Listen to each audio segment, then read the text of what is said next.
நாங்க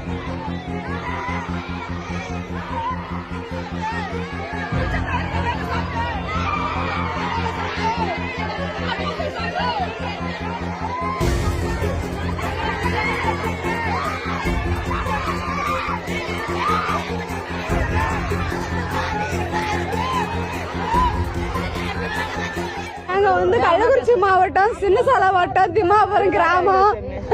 நாங்க 85, 86 இந்திரா குடியிருப்பு திட்டத்துக்கு எல்லாம் எங்களுக்கு அரசாலாம் கட்டி கொடுத்தாங்க. நாங்களா எதுவும் கோயில் மனத்தை ஆக்கிரமிப்பு பண்ண கிடையாது. எங்களுக்கு அரசாலாம் கட்டி கொடுத்தாங்க.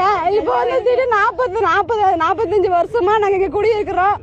இப்போ திடீர்னு இருக்குன்னு சொன்னா நாங்க எங்க போவோம்? நாங்க என்ன பண்ணுவோம்? நாங்க எங்களுக்கு அந்த அரசை ஏதாவது பண்ணி தரணும். எங்களுக்கு எந்த வீடு இடிக்க கூடாது. எங்களை இல்லைன்னா நாங்க இங்க 40 குடும்பம் இருக்கு. 40 குடும்பத்தையும் எங்களை மருந்து கொண்டுட்டு நீங்க இடிச்சுட்டு போங்க. எங்களால வேற எங்க எங்களுக்கு இடம் கிடையாது. நாங்க இதை நம்பி நாங்க இருந்துட்டோம். இன்ன வரைக்கும் நாங்க இப்ப எங்க போவோம்? பிள்ளைங்க எல்லாம் படிக்கிற பிள்ளைங்க